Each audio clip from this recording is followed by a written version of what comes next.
Mag-alaga ng bata. Ay mabuntis. Ano naman ako? Matamad.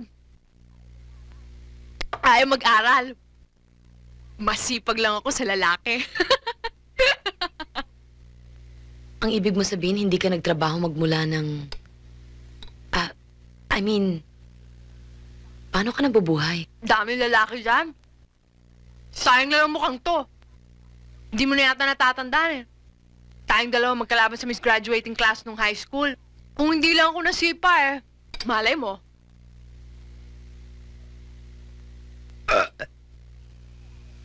Busog ako ah. Gusto mo? Damo, gusto mo? Lalong hindi.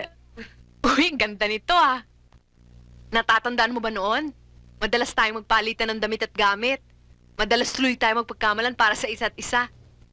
Di ba nga noon, montek pa nga akong masuspinde? Dahil may nagsumbong sa madreng.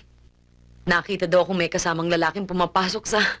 Imagine si Santa Irma pumapasok sa motel.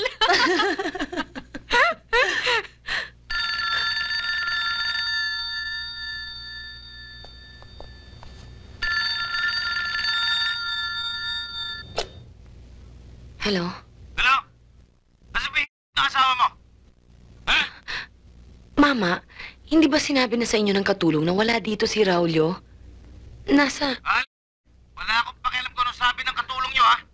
At huwag mong pagtatakpan yung Raul yung yan, ha? Dahan-dahan naman po kayo magsalita. Wala akong pakialam. Basta sagutin mo yung tanong ko. Umalis nga po siya kaninang umaga. Huwag kong lolo ko, ina. Wala po talaga dito ang asawa ko. At kung pwede ho, sana huwag niyo nang ulitin yung mabuti na lang ho, walang nasaktan sa... Hoy!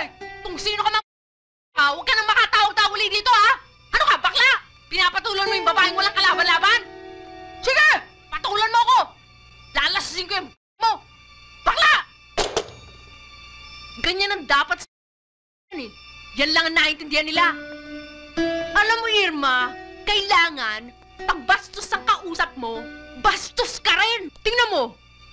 Denata meme!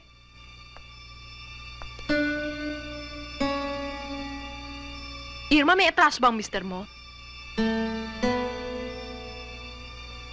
Babae. May babae. O mga babae. Ewan mo na namang sinasabi. Eh di syempre. At natatakot kang magtanong. Suspecha mo pero hindi mo alam dahil natatakot kang malaman ng katotohanan. Hindi mo alam kung ano talaga ang negosyo. Aalis kung kailan niya gusto umalis. Uuwi kung kailan niya gusto umuwi. Hindi mo alam kung saan talaga. Hindi mo alam kung kailan babalik o kung babalik pa. Eh, magaling! Ano kayo dito ng anak mo? Furniture? Hanging plant? Sorry, Irma. Ikaw naman kasi. Alam mo, tita, ganyan ang mga lalaki. Mas mabait ka sa kanila, mas salbahe sila sa'yo. Kaya kinakailangan... Bakit di mo siya iwanan?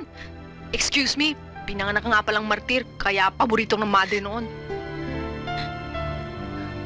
Bueno, kung madalas siyang wala. Eh ano kung nang bababae siya? Eh kung ganito naman kalaking bahay mo. At wala kang problema sa datong. Eh kung gusto niya, huwag na siya umuwi.